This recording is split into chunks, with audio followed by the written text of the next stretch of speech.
adalah pusat prasangka buruk. Bila mana dirimu digigit oleh kekejaman massa, maka janganlah kamu mengadu kepada manusia. Dan janganlah kamu meminta selain kepada Allah Tuhan yang Maha Penolong, yang Maha Tahu dan yang Maha Benar. Karena seandainya kamu hidup dan kamu telah berkeliling dari belahan barat sampai ke belahan timur, maka tentu kamu tidak menemukan seorang pun yang mampu membuat orang lain bahagia atau sengsara. Syekh Al-Imam Ibrahim bin Adham, radhiyallahu anhu. 10 pesan Ibrahim bin Adham. 1. Kalian mengenal Allah tetapi kalian tidak menunaikan haknya. 2. Kalian mengaku mencintai Rasul-Nya, tetapi kalian meninggalkan sunnahnya. 3. Kalian membaca Al-Quran, tetapi kalian tidak mengamalkan isinya. 4. Kalian banyak diberi nikmat karunia, akan tetapi kalian tidak mensyukurinya. 5. Kalian mengatakan bahwa setan adalah musuh, tetapi kalian justru mengikuti langkahnya. 6. Kalian mengaku bahwa surga adalah benar adanya, namun kalian tidak melakukan amalan-amalan yang mengantar ke sana. 7. Kalian mengaku bahwa neraka adalah benar adanya, tetapi kalian tidak lari dari panas siksanya. 8. Kalian mengaku bahwa kematian benar adanya, namun kalian tidak mempersiapkan diri ke sana. 9. Kalian sibuk mengurusi kekurangan orang lain, tetapi kalian lupa akan kekurangan diri sendiri. 10. Kalian menguburkan jenazah, akan tetapi tidak mau mengambil pelajaran dari peristiwa kematian. Ada 7 perkara yang perlu diingat. 1. Orang yang banyak bicara janganlah kamu harapkan sangat kesadaran hatinya. 2. Orang yang banyak makan janganlah kamu harapkan sangat kata-kata hikmat darinya. 3. Orang yang banyak bergaul dengan manusia janganlah kamu harapkan sangat kemanisan ibadahnya. 4. Orang yang cinta kepada dunia janganlah kamu harapkan sangat husnul hatimahnya. 5. Orang yang memilih berkawan dengan orang yang zalim janganlah kamu harapkan sangat kelurusan agamanya. 6. Orang yang mencari keridhaan manusia janganlah harapkan sangat akan keridhaan Allah Subhanahu wa Ta'ala daripadanya. Sayyidina Al-Imam Ali Zainal Abidin As-Sajjad, radhiyallahu anhu. Wahai nafsu, hentikanlah kecondonganmu kepada dunia dan kecenderungan untuk meramaikannya. Tidaklah engkau menjadikan sebagai pelajaran terhadap para pendahulumu yang telah ditelan bumi serta para sahabatmu yang telah membuatmu bersedih karena kepergiannya. Demikian juga kawan-kawanmu yang telah berpindah ke dalam tanah. Mereka sekarang telah berada di dalam perut bumi, di balik permukaannya. Kebaikan-kebaikan mereka ikut lebur menyatu di dalamnya. Sudah berapa banyak manusia-manusia yang telah dibinasakan oleh kekejaman massa dari abad ke abad, serta beberapa banyak manusia-manusia yang telah dirusak oleh bumi dengan bencana-bencananya, lalu mereka ditenggelamkan di dalam gumpalan tanahnya, dari berbagai jenis manusia yang pernah engkau ajak bergaul dan kemudian mereka kamu antarkan ke dalam kuburnya. Betapa banyak manusia yang telah ditipu oleh dunia dari mereka yang justru mendiaminya, dan betapa banyak manusia yang telah dibanting oleh dunia dari mereka yang justru menempatinya. Lalu dunia itu tidak mau mengangkatnya lagi dari keterpelesetannya, tidak menyelamatkannya dari kebinasaannya, tidak menyembuhkan dari kepedihannya, tidak membebaskannya dari penyakitnya, dan tidak melepaskannya dari penderitaannya. Amal yang paling utama di sisi Allah Subhanahu wa Ta'ala adalah sesuatu yang dilakukan menurut sunnah Rasulullah Sallallahu Alaihi Wasallam. Orang-orang yang menjadi pimpinan para manusia adalah orang-orang yang bermurah hati dan bertakwa, sedangkan di akhirat nanti, yang mulia adalah orang-orang ahli agama, ahli keutamaan dan orang ahli ilmu yang bertakwa, karena sesungguhnya ulama adalah ahli waris para nabi. Sayyidina Al-Imam Muhammad Al-Baqir, radhiyallahu anhu. Sesungguhnya petir dapat menyambar seorang mukmin atau bukan, tetapi tak akan menyambar orang yang berzikir. Wahai putraku, hindarilah sifat malas dan bosan, karena keduanya merupakan kunci keburukan. Sesungguhnya jika engkau malas, tidak akan banyak melaksanakan kewajiban. Jika engkau bosan, tak akan tahan dalam menunaikan kewajiban. Seburuk-buruknya seorang teman itu adalah seseorang yang hanya menemanimu ketika kamu kaya dan meninggalkanmu ketika kamu miskin. Jika engkau menginginkan suatu kenikmatan dapat terus engkau nikmati, perbanyaklah mensyukurinya. Jika engkau merasa rizki lambat datang, perbanyaklah istighfar. Jika engkau ditimpa kesedihan, perbanyaklah membaca la haula wala quwata illa billah. Jika engkau takut, ucapkanlah hasbunallah wa ni'mal wakil. Jika engkau kagum terhadap sesuatu, ucapkanlah Masya Allah, la quwata illa billah. Jika engkau dikhianati, bacalah wa ufawidu amri ilallah, innallaha basirun bil ibad. Jika engkau ditimpa kesumpekan, ucapkanlah la ilaha illa anta subhanaka inni kuntu minas zalimin. Sayyidina Al-Imam Ja'far As-Shadiq, Amudusi Saraf, radhiyallahu anhu. Keseimbangan tobat dan ibadah akan menimbulkan perilaku yang baik yang mendapat ridho dari Allah Subhanahu wa Ta'ala. Sebab dengan tobat kita akan menyadari akan semua kesalahan yang pernah kita lakukan, dan dengan tobat pula dapat meningkatkan amal ibadah kita kepada Allah Subhanahu wa Ta'ala. Sesuai sabda Rasulullah, apabila Allah menghendaki seseorang menjadi baik, maka Dia membuatnya menyadari akan kesalahan-kesalahannya. Tiada bekal yang lebih utama daripada takwa, tiada sesuatu yang lebih baik daripada diam, tiada musuh yang lebih berbahaya daripada kebodohan, tiada penyakit yang lebih parah daripada berbohong.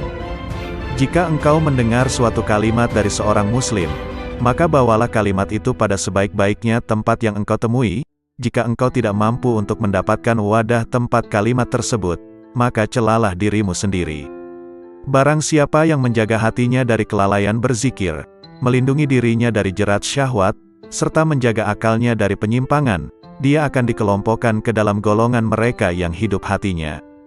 Kemudian bagi mereka yang menjaga diri dari memanfaatkan ilmu pengetahuan yang dimilikinya untuk kepentingan pribadi, yang memelihara keimanannya dari bid'ah-bid'ah yang merusak, serta memelihara hartanya dari sesuatu yang haram, maka dirinya akan dikelompokkan ke dalam golongan orang-orang yang soleh.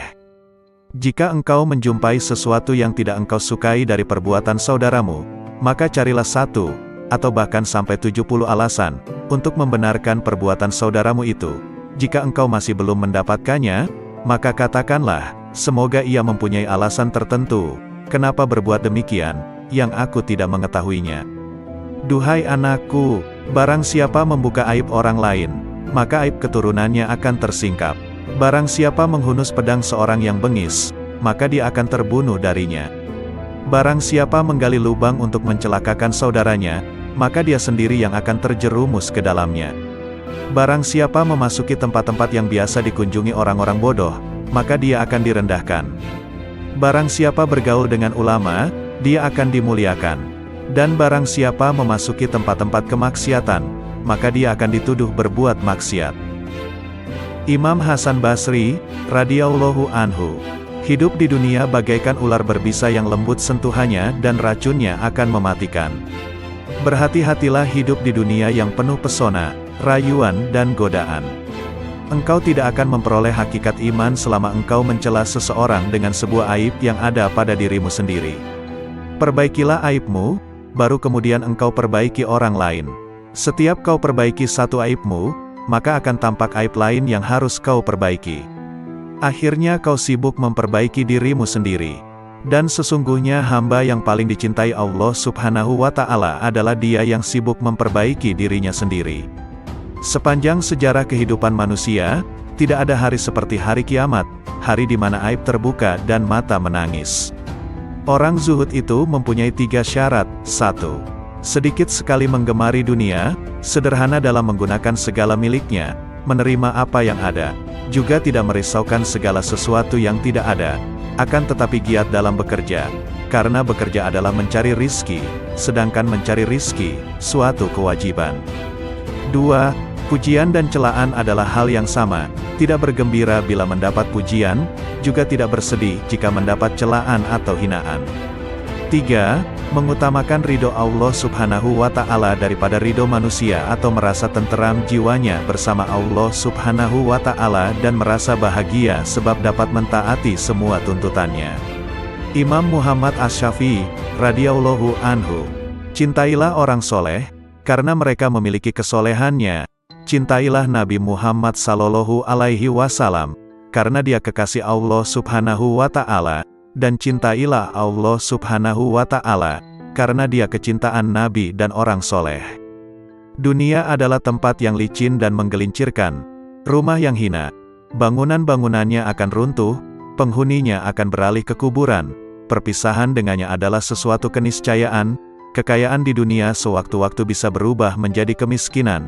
Bermegah-megahan adalah suatu kerugian, maka memohonlah perlindungan Allah Subhanahu wa Ta'ala. Terimalah dengan hati yang lapang segala karunia-Nya. Jangan terpesona dengan kehidupanmu di dunia sehingga meninggalkan kehidupan akhirat. Ketahuilah, sesungguhnya hidupmu di dunia akan sirna, dindingnya juga miring dan hancur. Maka perbanyaklah perbuatan baik dan janganlah terlalu banyak berangan-angan. Menganggap benar dengan hanya satu pandangan merupakan suatu bentuk ketertipuan. Berpegangan dengan suatu pendapat itu lebih selamat daripada berkelebihan dan penyesalan. Melihat dan berpikir, keduanya akan menyingkap keteguhan hati dan kecerdasan. Bermusyawarah dengan orang bijak merupakan bentuk kemantapan jiwa dan kekuatan mata hati. Ketahuilah bahwa orang yang jujur kepada Allah Subhanahu wa Ta'ala, ia akan selamat. Barang siapa yang bersemangat dengan agamanya, ia pun akan selamat dari kerusakan.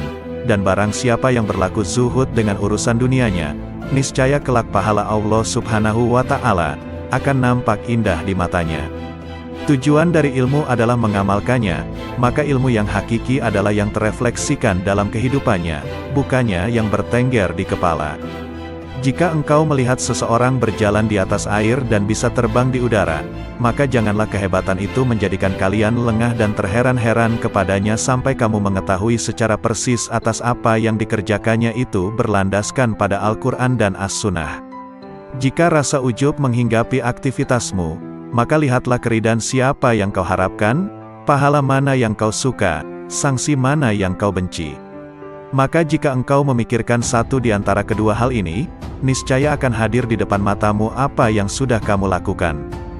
Bid'ah itu terbagi menjadi dua macam, segala sesuatu yang baru dan tidak sejalan dengan Al-Quran, Sunnah, Atsar, Ijma itu merupakan bid'ah dalalah, bid'ah yang sesat. Sementara jika sesuatu yang baru itu tidak berseberangan dengan Al-Quran, hadis, Atsar dan Ijma maka sesuatu yang baru itu disebut bid'ah hasanah, bid'ah yang baik. Barang siapa yang dipancing untuk marah, namun ia tidak marah, maka dia tak ubahnya keledai, dan barang siapa yang diminta keridoannya namun tidak ridho, maka dia adalah syaitan. Tawadu adalah perkara yang sangat diidam-idamkan. Orang yang paling tinggi kedudukannya adalah mereka yang tidak melihat kedudukannya sendiri. Akan tetapi tawadu di hadapan orang yang tidak bisa menghargai orang lain merupakan bentuk kezaliman terhadap diri sendiri.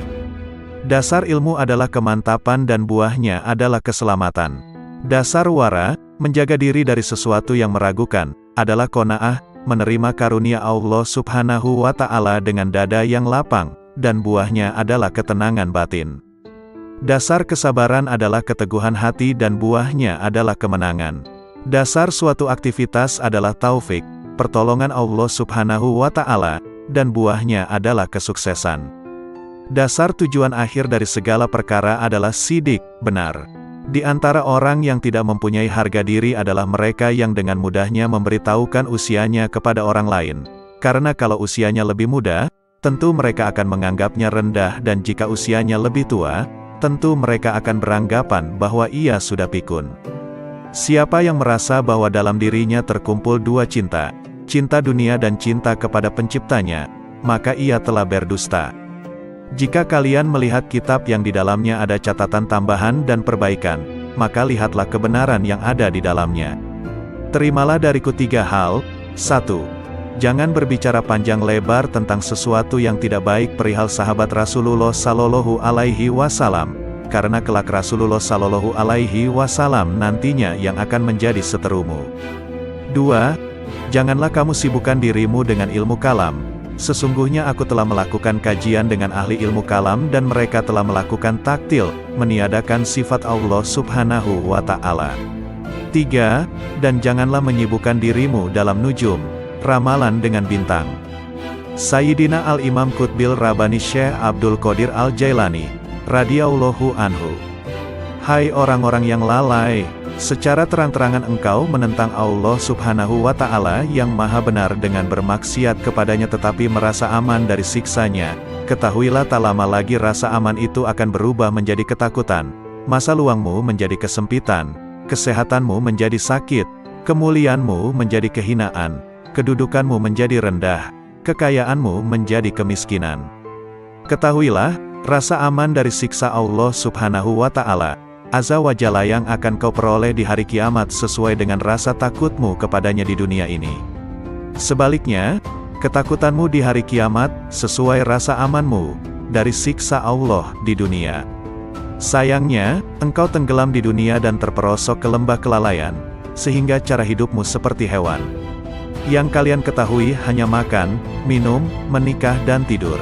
Keadaan kalian ini tampak nyata bagi orang-orang yang berhati suci. Rasa rakus terhadap dunia, keinginan untuk mencari dan menumpuk-numpuk harta telah memalingkan kalian dari jalan Allah dan pintunya. Hai yang ternoda karena ketamakannya, andai kata kau bersama penghuni bumi bersatu untuk mendatangkan sesuatu yang bukan bagianmu, maka kalian semua tidak akan mampu mendatangkannya. Oleh karena itu tinggalkanlah rasa tamak untuk mencari sesuatu, rezeki, yang telah ditetapkan untukmu, maupun yang tidak ditetapkan untukmu. Apakah pantas bagi seorang yang berakal untuk menghabiskan waktunya memikirkan sesuatu yang telah selesai pembagiannya?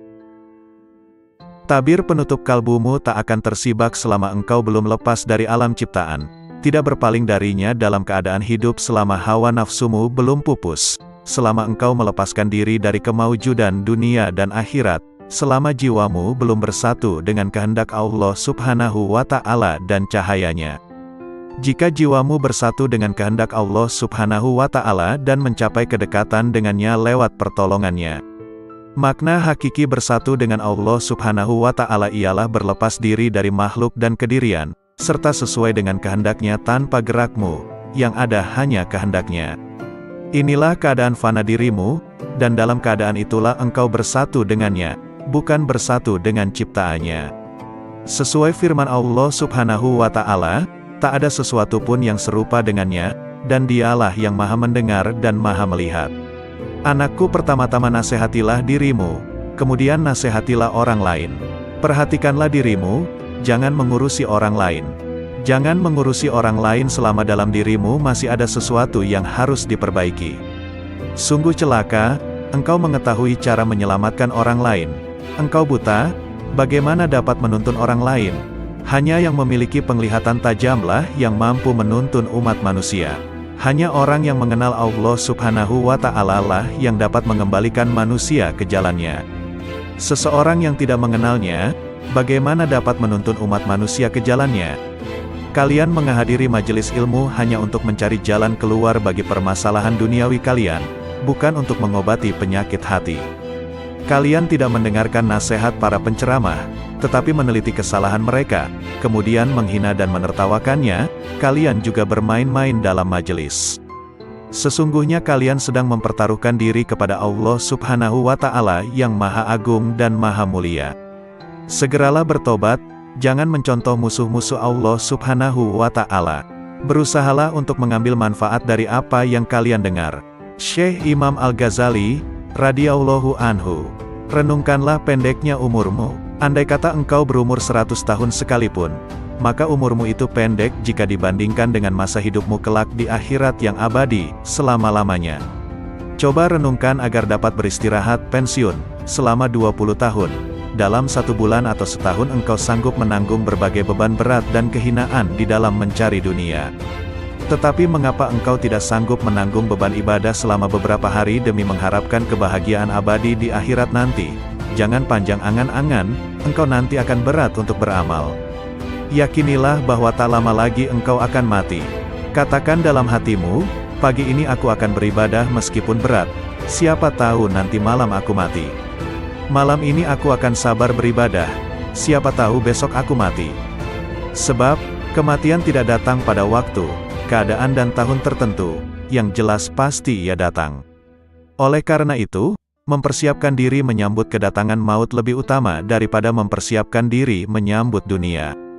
Bukankah kau menyadari betapa pendek hidupmu di dunia? Bukankah bisa jadi ajalmu hanya tersisa 1 tarikan dan hembusan nafas atau 1 hari? Setiap hari lakukanlah hal ini dan paksakan dirimu untuk sabar beribadah kepada Allah Subhanahu wa Ta'ala. Andai kata engkau ditakdirkan untuk hidup selama 50 tahun dan kau biasakan dirimu untuk sabar beribadah, nafsumu akan tetap berontak, tetapi ketika maut menjemput kau akan berbahagia selama-lamanya. Tetapi, ketika engkau tunda-tunda dirimu untuk beramal, dan kematian datang di waktu yang tidak kau perkirakan.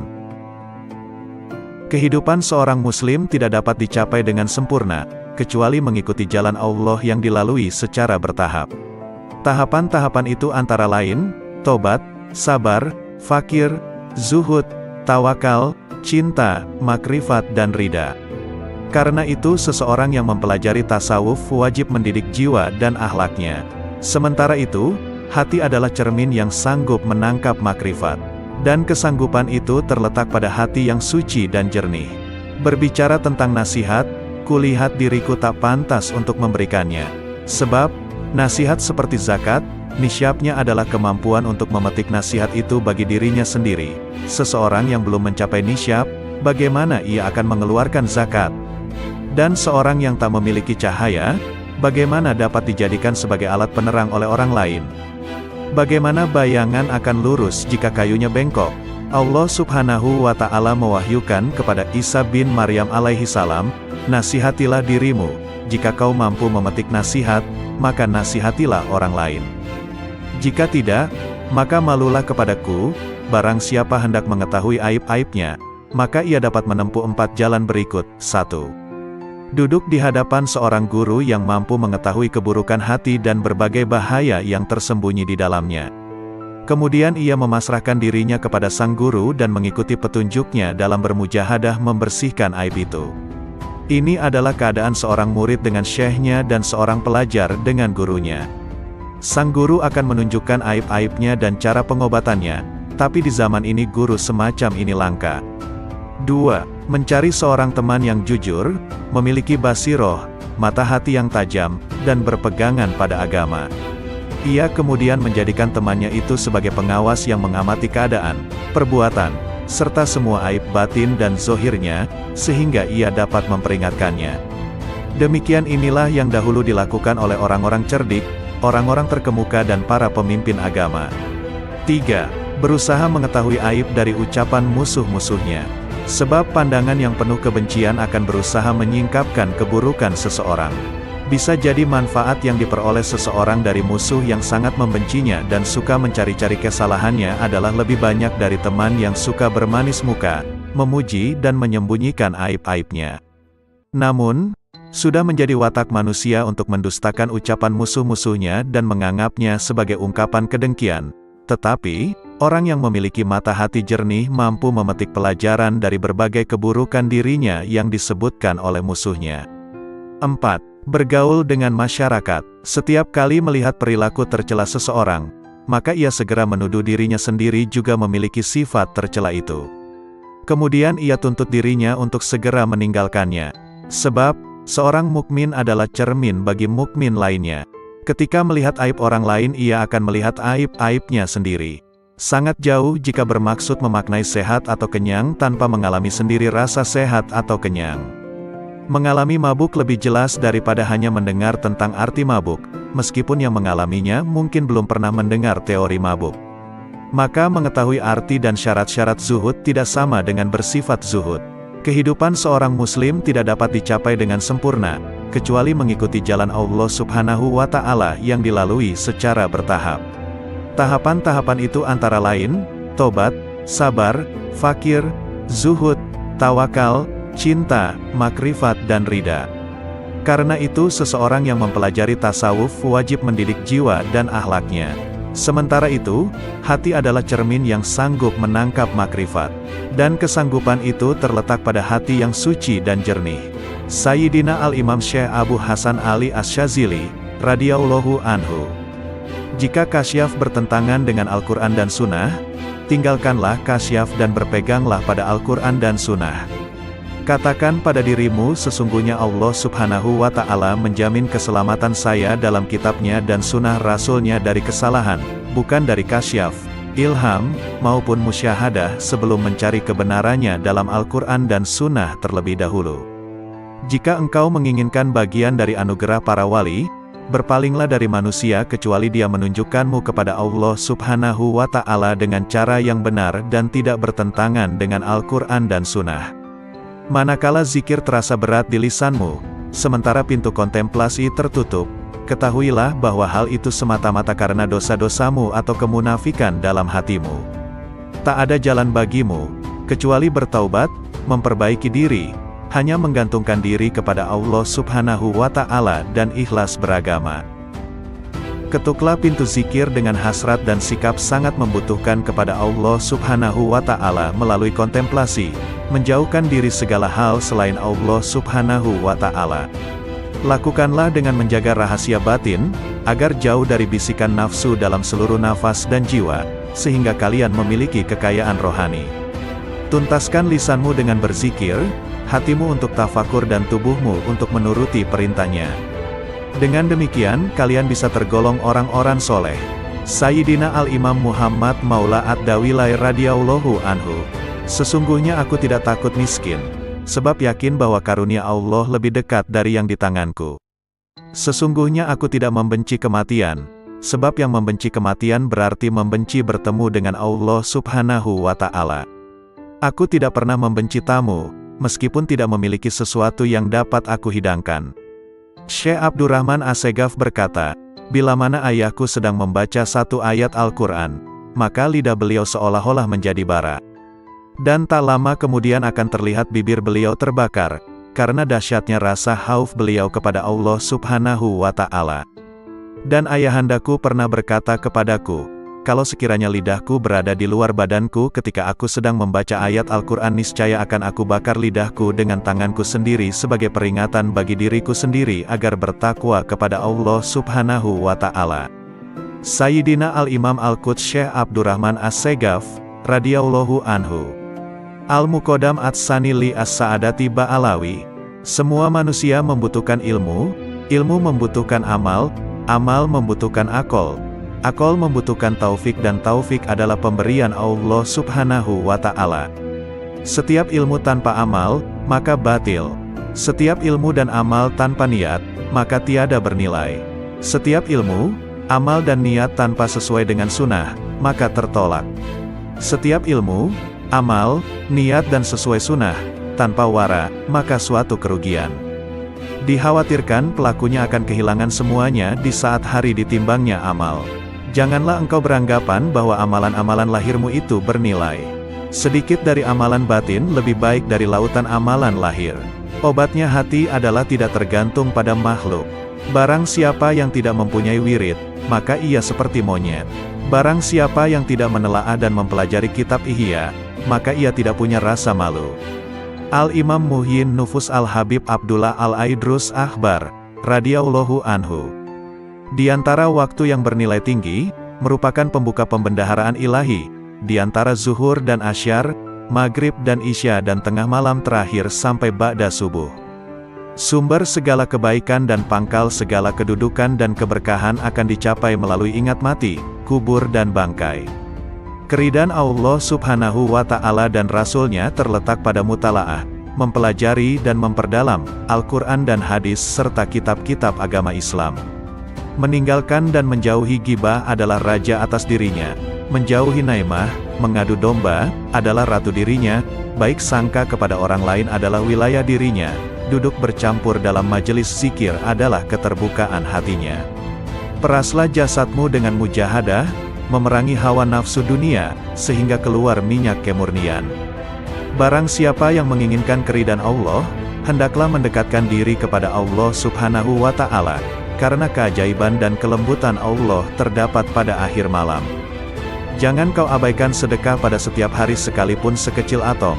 Perbanyaklah baca Al-Quran setiap siang dan malam hari. Ciri-ciri orang yang bahagia adalah mendapatkan taufik dalam hidupnya, banyak ilmu dan amal serta baik perangai maupun tingkah lakunya. Orang yang berakal adalah yang diam, tidak bicara sembarangan. Orang yang takut pada Allah Subhanahu wa Ta'ala adalah orang yang banyak sedih, merasa bersalah. Orang yang roja, mengharap ridho Allah Subhanahu wa Ta'ala, adalah orang yang banyak melakukan ibadah. Orang yang mulia adalah yang bersungguh-sungguh dalam kebaikan dan ridho Allah Subhanahu wa Ta'ala yang didambakan hidupnya. Orang yang bertaubat adalah yang menyesali perbuatannya, menjauhi pendengaran yang tidak bermanfaat, dan mendekatkan diri kepada Allah Subhanahu wa Ta'ala. Al-Imam Qutbil Irfan Al-Habib Ali As-Sakran, radhiyallahu anhu. Barang siapa memiliki hubungan dengan orang-orang yang telah meninggal dunia dengan terbiasa menghadiahkan pahala membaca Al-Quran, zikir, doa, sedekah dan ibadah lainnya, maka kelak di kubur dia tidak akan merasa kesepian. Bahkan setelah meninggal dunia dia akan merasa senang. Dia seperti orang yang berkunjung ke rumah teman yang pandai menghibur dan selalu memuliakannya. Saudaraku, jangan tinggalkan satupun sunnah dan adab yang terdapat dalam syariat, tanpa uzur, alasan yang benar. Sebab, Abdullah bin Mubarak radhiyallahu anhu berkata, barang siapa meremehkan adab, akibatnya dia akan meninggalkan sunnah. Dan barang siapa meremehkan sunnah, akibatnya dia akan meninggalkan yang wajib, akibatnya dia tidak akan memperoleh makrifat. Rasulullah Shallallahu Alaihi Wasallam bersabda, maksiat merupakan utusan, kurir, kekufuran. Memandang remeh hal-hal yang makruh akan mendorong seseorang untuk berbuat yang haram dan meremehkan yang haram akan mendorong seseorang untuk kufur. Oleh karena itu, wahai saudaraku, dengan berlandaskan sunnah dan hukum-hukum syariat, biasakan dirimu untuk menentang dan tidak mengikuti keinginan nafsu. Curahkanlah semua tenagamu untuk berjuang mendapatkan keridhaan Allah Subhanahu wa Ta'ala dan kesuksesan di hari esok.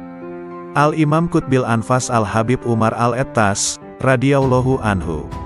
Sumber-sumber ilmu tidak akan berkurang sedikit pun dari generasi terkemudian, akan tetapi pada umumnya mereka datang dengan membawa wadah yang bocor, sehingga tidak memperoleh ilmu kecuali sedikit. Sebagian orang yang datang dengan membawa bejana yang dapat mencukupi dalam waktu sebulan, ada juga yang mencukupinya hanya 8 hari, ada juga yang hanya mencukupinya sehari, tetapi ada juga yang dapat mencukupinya sepanjang hidupnya.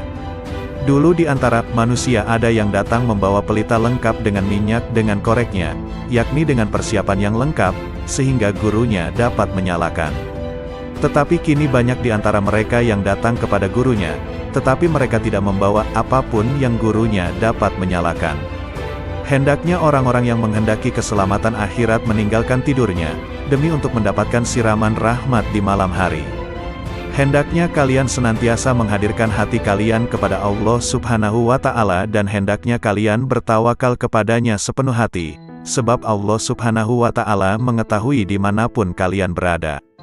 Alangkah entengnya musibah dalam agama menurut kalian, padahal kalian tidak pernah menyatakan belasungkawa andai kata aku terlambat sholat berjamaah. Bila waktu sholat telah tiba, tinggalkanlah semua kegiatanmu, sebab Allah Subhanahu wa Ta'ala lebih pantas diperhatikan daripada yang lain. Janganlah terlalu peduli dengan dunia dan penghuninya dan janganlah merasa iri pula dengan pakaian atau makanan yang dimiliki oleh penghuninya. Yang dikatakan orang baik adalah seorang yang telah melewati pintu surga sampai masuk ke dalamnya. Perbanyaklah membaca istighfar dan alhamdulillah sebanyak mungkin setelah membaca maulud. Perbanyaklah baca istighfar dan solawat, karena keduanya adalah sebaik-baik zikir yang dapat menolong kesulitan di masa kini. Perhatikan kebiasaan baik yang engkau inginkan, wafat dalam kebiasaan itu, karena itu tetaplah dalam kebiasaan itu, dan perhatikanlah kebiasaan buruk yang engkau tidak inginkan wafat dalam kebiasaan seperti itu, karena itu jauhilah kebiasaan itu. Tentang sabda Rasulullah Shallallahu Alaihi Wasallam, seseorang ada kalanya beramal kebajikan-kebajikan sampai antara ia dengan surga hanya tinggal sejengkal, tetapi dalam ketentuan ilahi, ia ditetapkan sebagai penghuni neraka, sehingga ia melakukan perbuatan-perbuatan amal penghuni neraka, sampai ia masuk neraka. Seseorang ada kalanya beramal kejahatan-kejahatan sampai antara ia dengan neraka hanya tinggal sejengkal, tetapi dalam ketetapan ilahi, ia ditetapkan sebagai calon penghuni surga, maka ia beramal penghuni surga, sampai ia masuk surga. Pendapat Habib Umar Al-Atta tentang sabda Nabi Shallallahu Alaihi Wasallam di atas. Seseorang yang selalu mengerjakan amalan ahli surga, kebanyakannya akan masuk ke dalam surga, sebab perbuatan lahiriah adalah lambang perbuatan batiniah. Jika ia masuk ke dalam neraka, maka hal itu jarang sekali. Hal itu seperti orang yang jatuh dari tempat yang tidak terlalu tinggi, tentunya orang itu tidak akan berbahaya. Demikian pula seorang yang melakukan amal-amal ahli neraka, kebanyakannya ia akan masuk ke dalam neraka, tetapi jika ia masuk ke dalam surga, maka hal itu jarang sekali terjadi. Hal itu seperti orang yang jatuh dari puncak gunung, kebanyakan akan wafat.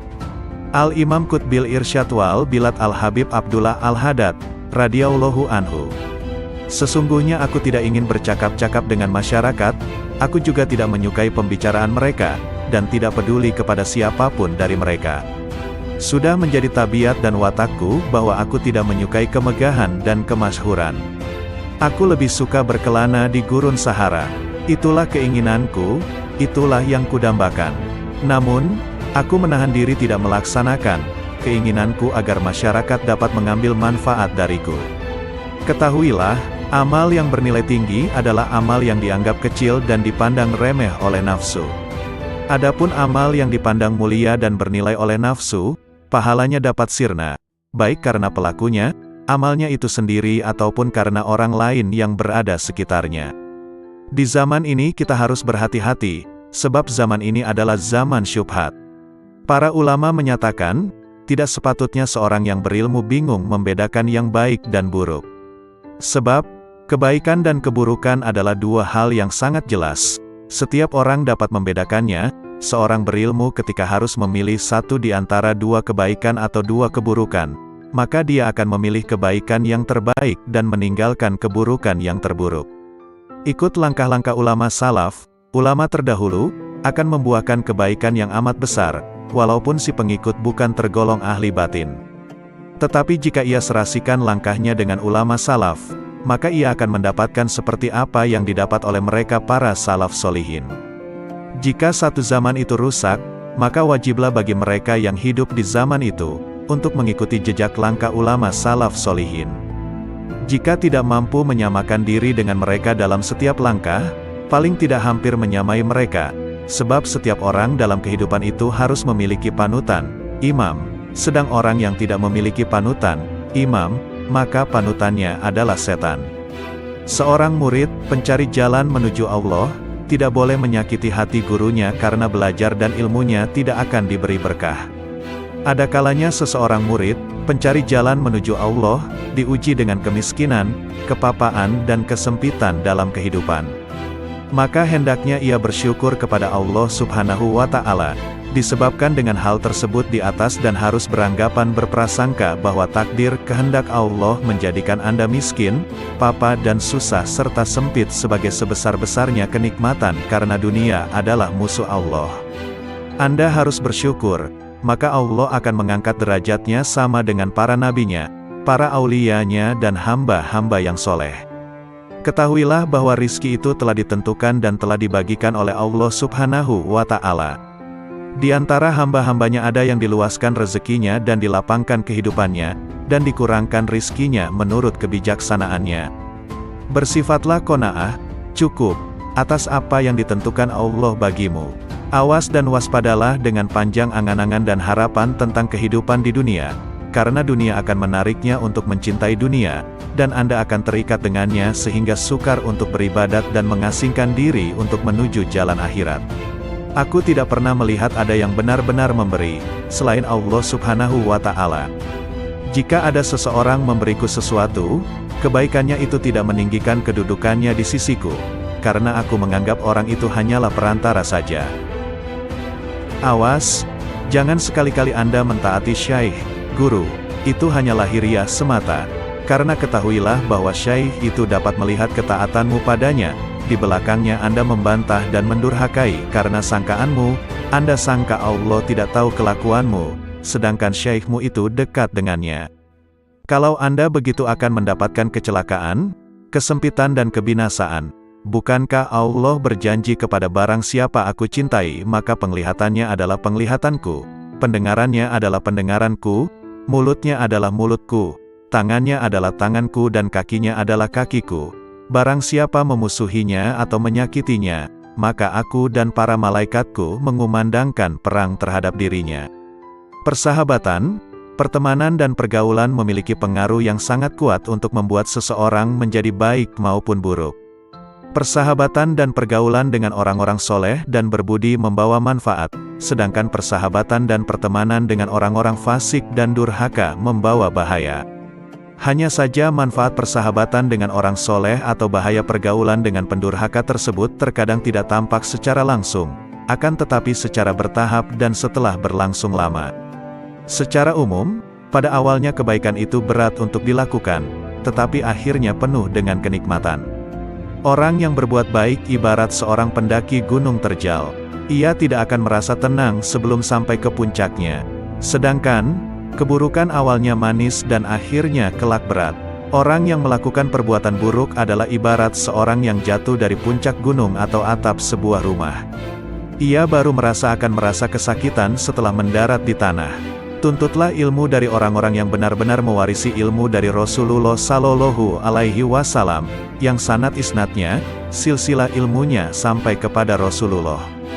Para orang soleh itu setelah wafat hanya hilang jasadnya saja, pada hakikatnya masih hidup seperti sedia kala, malah tambah tajam pandangan basirohnya dan makin kuat tawajuhnya, menghadap kepada Allah Subhanahu wa Ta'ala. Al-Imam Syekh Abu Bakar bin Salim, radhiyallahu anhu. Orang yang bahagia adalah orang yang disenangkan oleh Allah tanpa alasan tertentu, dan orang yang sengsara adalah orang yang disengsarakan Allah tanpa sebab tertentu.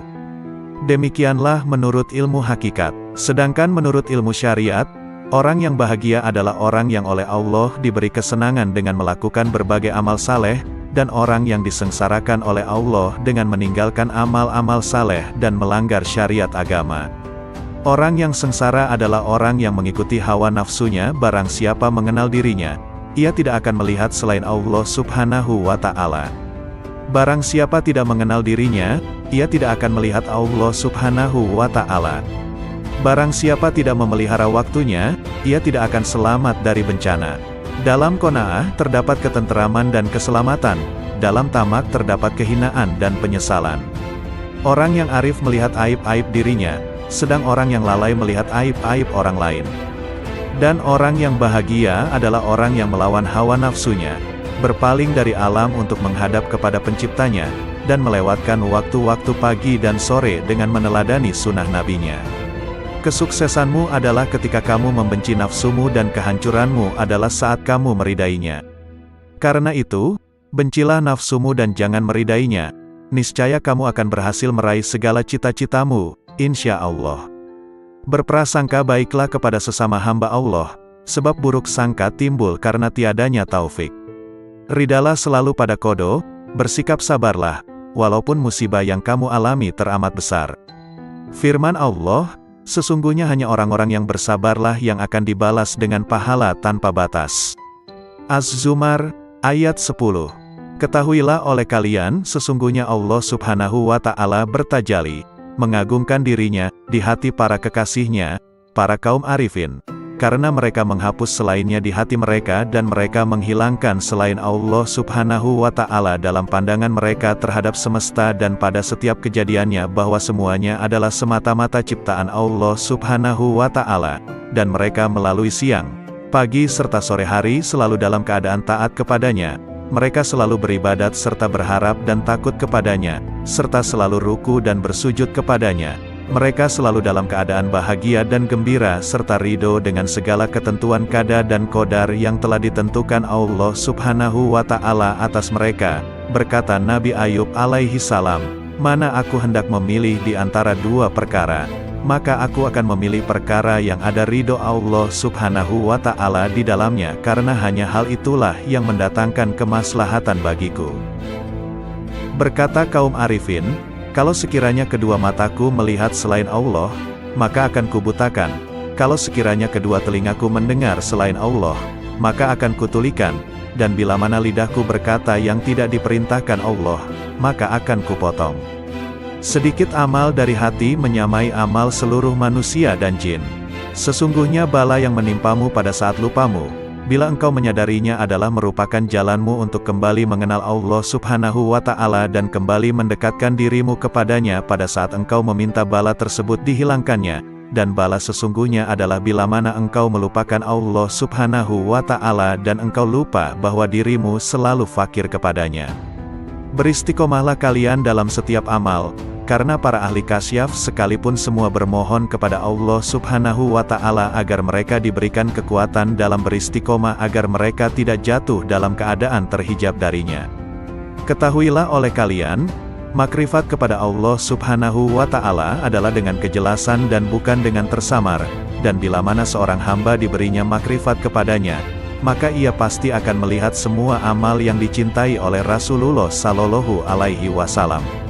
Imam Ibnu Atta, radhiyallahu anhu, jika sebelumnya kau sedikit melakukan salat dan puasa sunnah, maka perbaikilah kekuranganmu dengan banyak bersalawat kepada Rasulullah Sallallahu Alaihi Wasallam.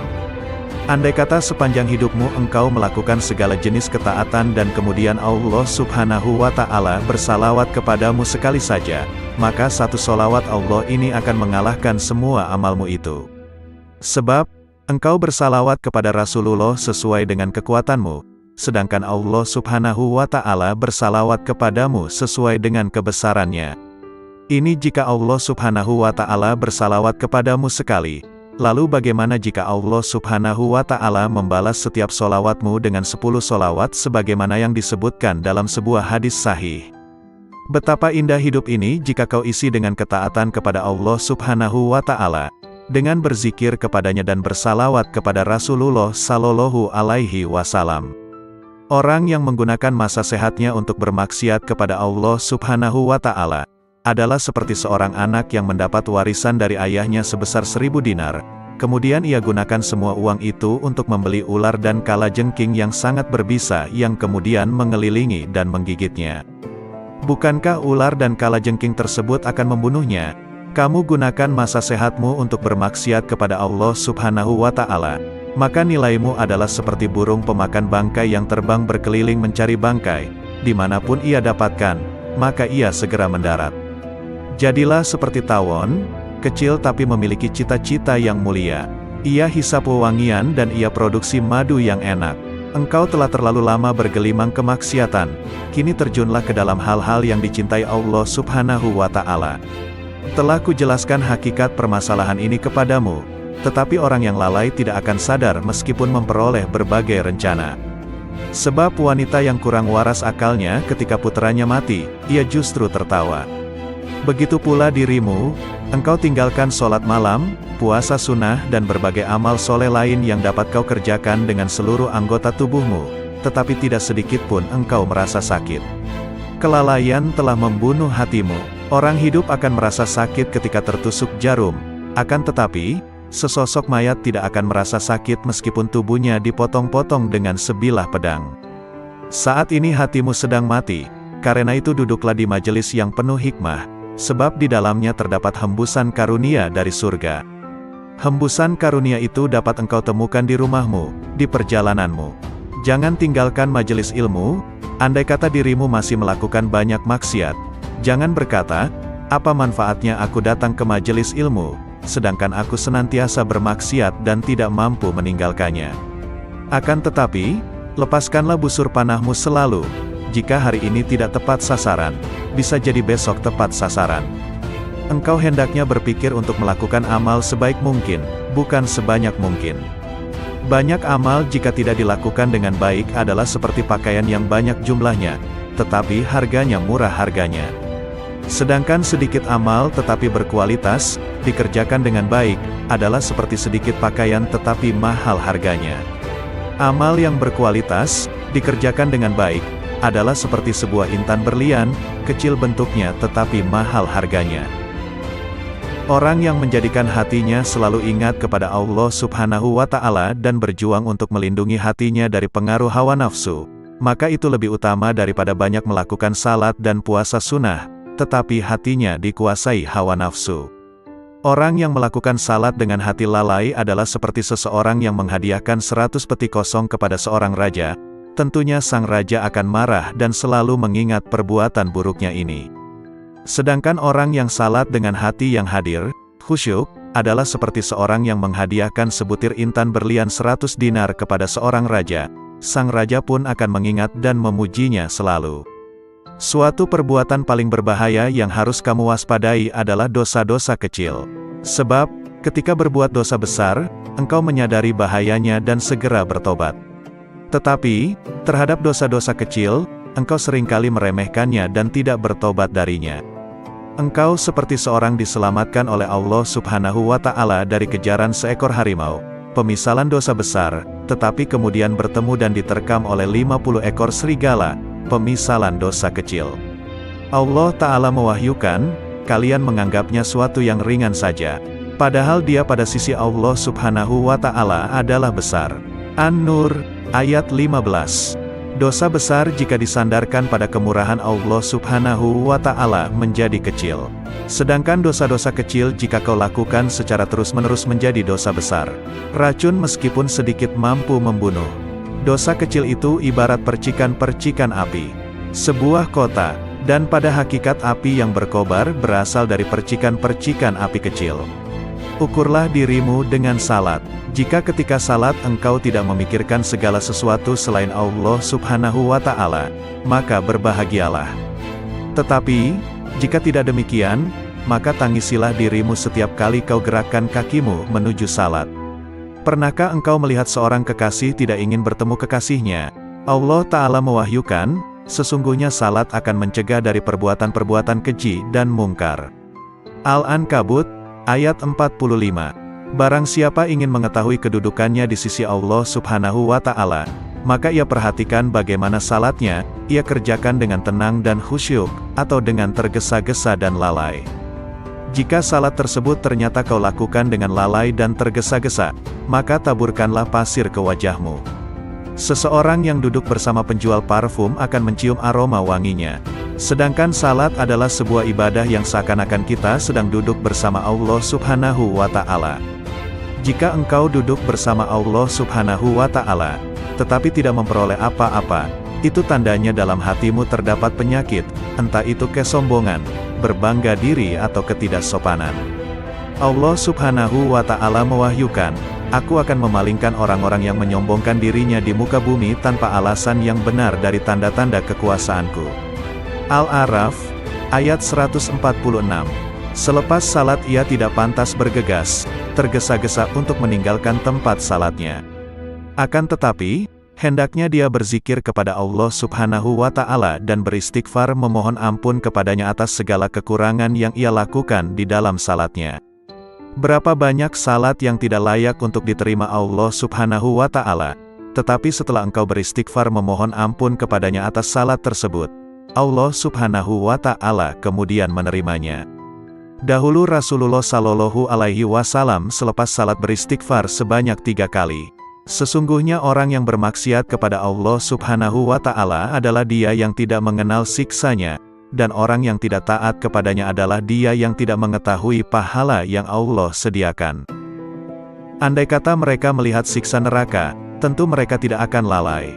Dan andai kata mereka melihat berbagai kenikmatan yang disediakan Allah Subhanahu wa Ta'ala bagi penghuni surga, tentu sekejap pun mereka tidak akan meninggalkan ibadah.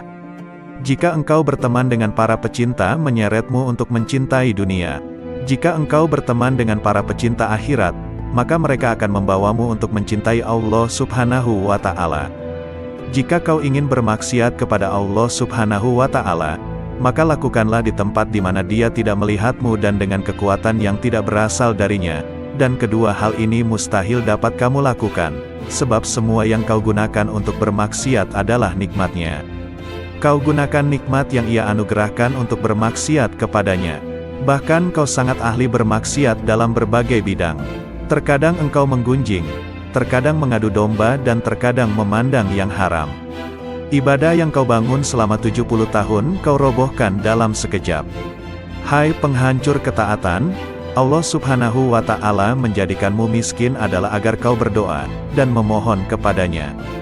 Hai orang yang menenggelamkan nafsunya dalam berbagai keinginan jahat dan maksiat, andai saja kau beri nafsumu hal-hal yang mubah, tidak berdosa dan tidak berpahala. Mengapa engkau tidak mencintai dia yang ketika kau berbuat buruk kepadanya, justru memberimu berbagai nikmat dan bermurah kepadamu? Jika ingin membersihkan air maka akan kau singkirkan segala hal yang dapat mengotorinya. Anggota tubuhmu ini seperti selokan-selokan yang bermuara ke hati. Karena itu jangan kau alirkan kotoran ke dalam hatimu, seperti pergunjingan, pengadu dombaan, ucapan yang buruk, pandangan yang haram dan lain sebagainya. Hati akan bercahaya dengan memakan makanan halal, berzikir, membaca Al-Quran dan menjaga mata dari pandangan yang tidak mendatangkan pahala. pandangan yang kurang disukai agama dan pandangan yang haram. Jangan biarkan matamu memandang sesuatu, kecuali jika pandangan itu menambah ilmu dan hikmahmu. Al-Imam Qutbil Mu'ti Al-Habib Ali bin Muhammad Al-Habsyi, radhiyallahu anhu. Camkanlah, jangan sampai kalian tidak mempelajari ilmu bahasa, nahwu dan shorof. Karena ilmu bahasa merupakan dasar dan perantara kalian untuk memahami semua ilmu. Wahai saudaraku, berprasangka baiklah kepada Allah Subhanahu wa Ta'ala, wujudkanlah kebenaran janjinya. Cukuplah bagi kita firman Allah Subhanahu wa Ta'ala, seperti disabdakan Rasulullah Shallallahu Alaihi Wasallam, "Aku bersama prasangka hambaku terhadapku, maka berprasangkalah kepadaku sesukamu." Jika seorang hamba memedulikan penyakit hati seperti penyakit badan, niscaya mereka akan mendapatkan tabib di hadapan mereka. Tetapi, sedikit sekali yang membahas masalah ini, karena mereka telah dikuasai nafsu dan akal. Jika tak ada ketamakan, dan tak ada satu makhluk pun keluar dari lingkaran jejak Nabi Shallallahu Alaihi Wasallam, tidak akan ada manusia mengejar dunia yang fana ini atau berpaling dari kebahagiaan akhirat yang kekal. Tak ada derajat yang lebih tinggi daripada prasangka baik, karena di dalam prasangka baik, terdapat keselamatan dan keberuntungan. Di dalam keluasan rahmat Allah Subhanahu wa Ta'ala, sirnalah amalmu seperti amal setiap makhluk. Di dalam rahasia Allah Subhanahu wa Ta'ala, yang dititipkan pada makhluknya, terdapat sesuatu yang mengharuskan untuk berkeyakinan bahwa semua makhluk adalah aulia. Keteguhan yang sempurna berbeda-beda. Keteguhan dalam perkataan berbeda dengan keteguhan dalam perbuatan. Keteguhan dalam perbuatan berbeda dengan keteguhan dalam beramal. Keteguhan dalam beramal berbeda dengan keteguhan dalam mencari. Keteguhan dalam mencari berbeda dengan keteguhan dalam apa yang dicari. Sedangkan hakikat, secara utuh dan merupakan kedudukan yang terakhir, adalah tidak memalingkan pandangan dari Allah Subhanahu wa Ta'ala sekedip mata pun, bahkan yang lebih cepat dari itu. Janganlah kau putuskan kehadiranmu di tempat-tempat yang baik karena alasan kesibukan dunia. Hati-hatilah karena itu merupakan tipu daya setan. Hadirkanlah Allah Subhanahu wa Ta'ala ketika sendirian. Sembahlah Dia, seakan melihatnya, dan jika tidak melihatnya, sesungguhnya Dia melihatmu. Orang yang lalai mengira bahwa dirinya mencapai kelezatan dunia tanpa mengetahui bahwa sebenarnya kemanisan dunia bercampur dengan kepahitannya. Sedangkan kehidupan indah yang sebenarnya adalah berpaling dari dunia, kemudian masuk ke hadirat yang maha kaya dengan sifat fakir, miskin, lalu memetik sesuatu yang indah dari tempat itu. Kerjakanlah segala perintah Allah Subhanahu wa Ta'ala dan tinggalkanlah larangannya. Jangan sampai Allah Subhanahu wa Ta'ala melihatmu melakukan apa yang dilarangnya, atau kehilanganmu pada perintahnya. Bangkitlah untuk memenuhi hak Allah Subhanahu wa Ta'ala. Bersemangatlah melakukan sesuatu yang membuat para salaf mulia. Cabutlah ketajaman dari sarung pedang tabiatmu yang membelah akar cinta dari asalnya. Taburilah tanah dengan benih pohon-pohon kezuhudan, hingga menghasilkan qurb, kedekatan kepada Allah Subhanahu wa Ta'ala, air telaga dari celah wisal, persatuan dengan Allah Subhanahu wa Ta'ala, dan pengetahuan pada puncak tujuan. Sesungguhnya, balasan setiap amal tergantung dari niatnya. Hadis riwayat Bukhari dan Muslim. Niat seorang mukmin lebih baik daripada amalnya. Sudah menjadi sifat seorang mukmin untuk menetapkan berbagai amal yang agung dan berusaha mengamalkannya, padahal dia hanya mampu mengamalkan sebagian darinya. Sebagai contoh adalah orang yang berniat menggunakan semua nafasnya, waktunya, untuk membaca wirid, zikir atau untuk berpikir. Ternyata dia hanya mampu menggunakan sebagian waktunya saja. Apa yang telah dia kerjakan itu baik, tapi niatnya tersebut lebih baik dari amal yang telah dia kerjakan. Syekh Salman Al-Farisi, radhiyallahu anhu. 3 kelompok manusia yang membuatku heran hingga tertawa. 1. Orang yang senantiasa mengangan-angankan dunia, padahal kematian selalu mengejarnya. 2. Orang yang lalai, padahal semua perbuatannya tidak akan dilalaikan, akan dibalas. 3. Orang yang tertawa, padahal dia tidak tahu, Allah Subhanahu wa Ta'ala yang maha memelihara alam semesta, murka atau ridha kepadanya. Hati dan jasad adalah seperti seorang tunanetra, orang buta, dan seorang lumpuh memasuki sebuah kebun. Si lumpuh berkata kepada sang tunanetra, "Aku bisa melihat buah-buahan yang ada di kebun ini tetapi tidak dapat memetiknya, karena aku lumpuh. Kau tidak dapat melihatnya, tetapi kau tidak lumpuh, gendonglah aku." Sang tunanetra menggendong si lumpuh, dan memetik buah-buahan tersebut, kemudian mereka memakannya. Ruh dan jasad bekerja sama untuk berbuat maksiat kepada Allah Subhanahu wa Ta'ala, maka keduanya layak mendapat siksa. Syekh Harits Al-Muhasibi, radhiyallahu anhu. Saudaraku, kuperingatkan kau agar tidak sombong. Ingatlah bahwa Allah Subhanahu wa Ta'ala senantiasa mengawasimu. Oleh karena itu jangan sekali-kali menghina seseorang atau menolak kebenaran yang disampaikan kepadamu. Allah Subhanahu wa Ta'ala murka kepada seseorang yang bersikap demikian dan Ia akan merendahkan mereka yang menyombongkan diri. Bagaimana kau dapat menghina seorang muslim, padahal kau tidak pernah tahu bagaimana akhir usiamu dan usianya kelak? Di samping itu kau juga tidak mengetahui, kelak engkau akan masuk mana, surga atau neraka. Jika mau bersikap jujur, maka yang paling pantas untuk kau hina adalah dirimu sendiri. Sudahkah kau teliti keburukan-keburukan dirimu dan kekotoran jiwamu yang tidak diketahui orang lain, sehingga kau sucikan hati orang lain dan kau cela dirimu sendiri? Sesungguhnya kau dilarang untuk memuliakan dan menyucikan dirimu sendiri. Perbuatan ini haram bagimu. Jika kau lakukan, kelak di hari kiamat kau akan berada di bawah telapak kaki orang-orang yang kau hina di dunia. Renungkanlah ini dan memohonlah kepada Allah Subhanahu wa Ta'ala untuk menolongmu menghapuskan kesombongan dari hatimu. Semoga Allah Subhanahu wa Ta'ala melindungi kita semua dari sifat sombong ini. Al-Imam Al-Qut Al-Habib Abdullah bin Muhsin Al-Ettas